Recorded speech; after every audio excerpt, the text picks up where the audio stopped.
It's our Wyopreps Big School Game of the Week as voted on by you, the fans, and it's the Bighorn Brawl as you've got number 2 Powell at top-ranked Cody in Class 3A. Kind enough to take some time and visit with me on the phone today is the head coach of the Powell Panthers, Chase Kistler. And, Coach, thank you so much for your time, first of all, but let's begin with a good start to the season for your squad, 4-0. How would you describe what you've seen out of your squad in these first few games? Well, I've seen our guys have done just about, our leaders have done everything they possibly can to do the right thing. Our young guys are doing what they can. They're fighting like crazy every week. We've had great practices, consistent practices, good focus all the way through the week. And, our focuses get better each week. So it's still early, but we've seen that trend where they're getting better each week. I think I talked to you and Coach McFadden for this game last year when it was a big battle and it was at your place, and you ended up playing them twice, once in the regular season, once in the playoffs.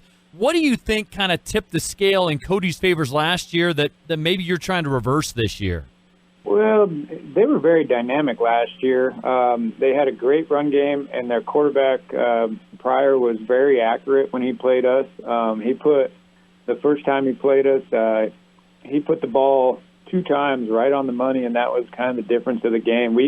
We couldn't get much, yardage rushing-wise. Both teams just couldn't really get things rolling rushing-wise because our defenses have been so stout. And then the same thing into the playoffs. We just couldn't get much rolling on offense. They had 2 big plays in the playoff game that really separated the distance there, and then they just kept the ball away from us for, as long as they could with their run game. But they're a good team in terms of running the ball. They chew up a lot of clock. You got to get them behind the sticks early in the count, so it's 3rd and long or 2nd and long instead of 2nd and 3rd and short for them. Do you see something similar playing out Friday night? I mean, do you kind of see similar teams in terms of the way you guys are kind of put together? We do. Offensively, they're running a lot of the same stuff they always have, so they're going to be the same team offensively. Defensively, they lost, their main linebacker in the middle. So I'm curious to see on film. They look great so far. I'm curious to see if they filled that linebacker from last season. But I know that they're going to have a great line. They're going to be well coached, and I know yards are going to come hard between the tackles for both teams. So it could be a very similar game. It's going to come down to 1 or 2 plays, I really think. What do you attribute the 4-0 start? Has it been the skill guys? Has it been on the line of scrimmage, which I understand you got a lot of guys back? Or is it a combination? I guess what do you kind of point to that's led to this success early on? We do have some guys back. We lost a lot of great skill guys. We have our 3 linemen that are returners, with Sheldon Shootman and Lane Schrammick, and then Carson Lamb, which unfortunately we were going to be without Carson Lamb this week. But I would say the leadership this year has been amazing across the board. They've really helped the young guys come along quick that we've had to put in spots. Dusty Carter's a freshman. Jimmy Dees is new this year. He's a sophomore.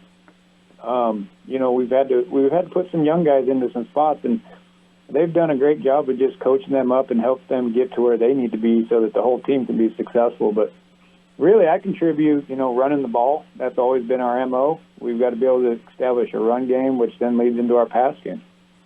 And obviously, it looks like Reed Smith's off to a good start. What are you seeing out of him as kind of your primary ball carrier early on? He's done a great job carrying the ball. Early on, he's been hitting the hole, hitting the hole tight. Last year, he tended to bounce everything on the outside. This year, he's running between the tackles strong, and then he's also got the speed on the outside that he's been able to get the edge a few times. As far as how Jets played so far at quarterback, obviously I think you had a 2-year starter there in Landon. What have you seen in terms of Jets development here early on in the season? We've really tried to keep the game plan so that he can manage it very well, and he has so far. Our biggest thing is limit the big play turnovers, and he's done a great job of not doing that. He's made the right reads. He takes the easy passes when they're there. And with having a dominant run game like we've had in the last couple weeks, it's really helped him then kind of open up the pass game. So when we finally do pass the ball, it's usually sometimes an easy target out there, but he's done a great job of managing the game and taking what comes to him. Now, statistics can be deceiving, Coach, but you don't necessarily put up a ton of yards on offense. You don't put up necessarily a ton of points per game in terms of an average. Is that a little deceiving because, you guys have maybe just done what you can, and sometimes you've got short fields because of turnovers and things like that, but you still feel like you're explosive enough to go up against a pretty similar foe in Cody where they can be explosive as well? The first, 2 or 3 weeks, 3 games that we played, including our 0-week game, we tried to play as many young guys as we possibly could in that second half. Okay. Just to build depth. That was our biggest concern, was building depth at different positions, and so we wanted to get guys live reps as much as we possibly could. And then I would say it's deceiving in the sense too that we've played against a very good Douglas team last week. That it was a defensive battle that whole second half. I mean, there was not yards put up by neither team, and I contribute that to both defenses is playing well. So it can be a little deceiving. This week, we know that against the good teams that we're going to have to be able to throw the ball and run the ball. So we put in a few more pass things this week. We opened up the playbook a little bit more for Jet, and he's done quite well all week. What has it been about your defense? What's been the key on that side of the ball that you guys have been able to really shut down teams? Because I was very impressed. I knew Douglas was a more veteran team, but I was very impressed with that last week. Our run defense has been really, our strongest point. Stopping the run.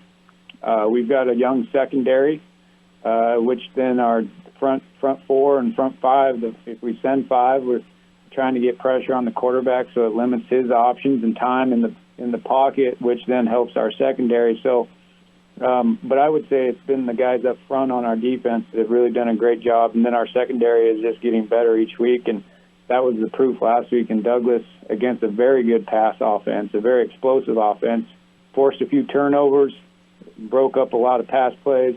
So, yeah, I was very impressed that our defense just keeps getting better. Well, what's got to happen? I don't want you to give away your game plan or anything, Coach, but what's got to happen to tip the scales in your favor in this big matchup on Friday night? We're going to have to make a few big plays, a few big explosive plays, and then just play consistent for 4 quarters, try and limit the big plays by them. We know that a big play is probably going to happen from Cody, but we've got to limit them to 1 or 2, and then, play consistent for 4 quarters. Like any rival game, it comes down to who gives more effort, really. Who wins the one-on-ones, who wins the blocks. Do you tackle an open field, the one-on-ones? That's what comes down to those rival games. Speaking of being a rivalry, how would you describe this rivalry? You've been a part and been around this for quite a while. How would you describe the Bighorn Brawl? It's actually one of my favorite rival games. In terms of the excitement and the level of play, it's always high. But, a thing that I've always enjoyed is it's been a good rivalry. And both teams play the game right in terms of, it doesn't get chippy. It doesn't, the kids just get after each other. And it's just that good old-fashioned, game of two good teams playing the game right. I see it as. And they're a great opponent, strong opponent, and it's just been a good time. Well, have fun with it coming up on Friday. I appreciate the time, Coach Kistler, and we'll possibly catch you down the road. All right. Thank you very much. We continue the conversation as we focus on the WyoPreps Big School Game of the Week as voted on by you, the fans. It's the 1-2 showdown in Class 3A. They call it the Bighorn Brawl. It is Cody hosting Powell. On the phone with me is the head coach of the Cody Bronx, Matt McFadden. Matt, first of all, thank you so much for taking time out of your busy schedule and joining me. But I know you look forward to this game, and it seems like another great matchup here as we get 1 versus 2 showdown for this year's Bighorn Brawl. Yeah, it's my favorite game of the year. It's my favorite week of the year. It's why you play football. It's our homecoming. It's 1 versus 2. It's Bighorn Brawl. It's why if you can't get up for this game, then you probably shouldn't play football. It's a great week of football, topped off on Friday, and it'll be a sea of black and a sea of blue on the other side, and it'll be a black and blue game. We're excited for it. What you've seen out of your team. I know you're coming off the championship a year ago, but this is a new season. How do you feel the kids have treated this new season, knowing they're still the defending champs, those that are coming back from last year, but this is a brand new season. I know you look at it that regard. How do you think they've treated things early on this year? I think they've done a good job. It's, that last year was magical and that was great, but that's in the past, and we've moved on from that. Our kids, we don't talk about it. I think the experience of playing in big games carries over, and that's been good. But as far as, a hangover, overlooking people, I don't feel like we've been affected by that. We've had some games early on where we played well and some games where we haven't played well. But that's kind of preseason for you. So I don't think it's a big deal to us. We're focused on conference right now and trying to go 1-0. What's worked for you so far that's been good? Offensively, we have a lot of athletes, really on both sides of the ball. We've got good team speed and a lot of athletes. We feel like we have a lot of depth, especially up front on our O&D line, and allows us to rotate those guys and keep them fresh.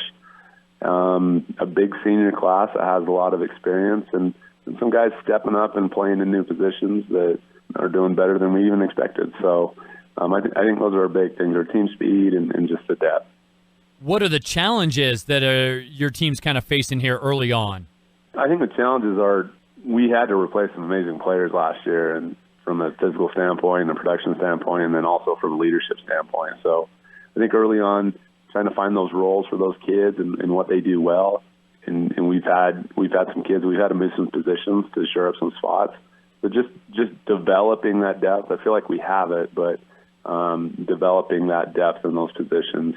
It's been a bit of a struggle, and that's what preseason's for, is trying to get those things aligned. So that's been an issue. And then, I think everyone's dealing with the COVID thing still. I think we thought it was over with, and it's obviously not. So I think that's been a struggle for teams. I know it has been for us, but we feel good going into this game. Well, let's talk about Luke Tatlich taking over at quarterback this year. I know you like to balance things out among your running backs so that nobody can really focus on one. What are you seeing from Luke at quarterback and achieving that balance? Well, Luke's an amazing athlete. He could start in any number of positions on the field.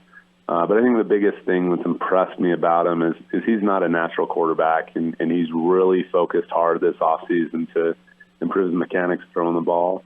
And just from a leadership standpoint, that guy has to be the leader in the huddle, and Luke's done an amazing job with that. He's a terrific leader. He owns our offense. He gets guys lined up, fixes a play when I mess it up. He does a terrific job, and I think you have to have that field general, and he's really owned that role and done a terrific job with that. Flip it over to defense. What are you seeing out of kind of your leaders there, whether it's Grayson Beaudry or Jace Grant or Jackson Schroeder or anybody else that's kind of stepped up on that side of the ball? We knew coming in this year we had some really good D linemen back. We felt really good about. Felt good about our team speed there. We lost 2 Super 25 linebackers, so we had to replace those guys. I think Jack Schroeder comes back, and he's doing exactly what we expected him to do. He's very athletic, very fast, and making plays. Grayson Beaudry has been a terrific addition. He didn't play last year, and for him to come out and learn to play off the ball. He used to be a D lineman. Has just done a terrific job and really helped shore up that defense. So we've been really happy with them. They kind of mimic our offense. We've got a lot of speed on defense. Try to put playmakers out there that can run around. And so far they've done a good job. They're continuing to improve each week, and that's all we ask. Well, let's talk about the big matchup. What are you seeing out of Coach Kistler's squad? I was kind of impressed with them shutting out Douglas last week. I mean, that's a pretty veteran Douglas squad. I thought that was going to be a heck of a game, but they shut them out. What do you see in Powell this year? They're big, physical. It kind of seems like the MO for Powell lately. Big, physical team. They like to pound the ball. A lot of double tight end sets, 2-back sets. Well coached, just a very sound team. I think more than anything, what impressed me is they're not going to lose the game. They don't make mistakes, and they're just very patient. They force you into making mistakes. So they've capitalized on other people's mistakes, and just they don't make any of their own. So very good team. They've had some kids really step up, that had graduated last year, and had some kids come in and just do a terrific job. So physical team, and we're gonna have to play well to stay with them. Not giving away anything for Friday night, but what's got to happen to tip the scales in your favor, Matt? Well, I think it's going to come down to turnovers. they've thrived off other people's mistakes, and we've got to hang on to the ball on offense. We got to make some big plays of our own and take advantage of it. They got a very stingy defense, one of the best in the state. And then defensively, we've got to tackle, and we've got to be physical at the line of scrimmage. That's something we pride ourselves on, stopping the run and being physical, but this is going to be a huge test. They got a great running game. They got great running backs. So it's going to come down to the trenches, kind of like good football games do. Matt, always a pleasure. I greatly appreciate the time. Best luck Friday night in the Bighorn Brawl against the Panthers. Hey, I appreciate it. Thank you.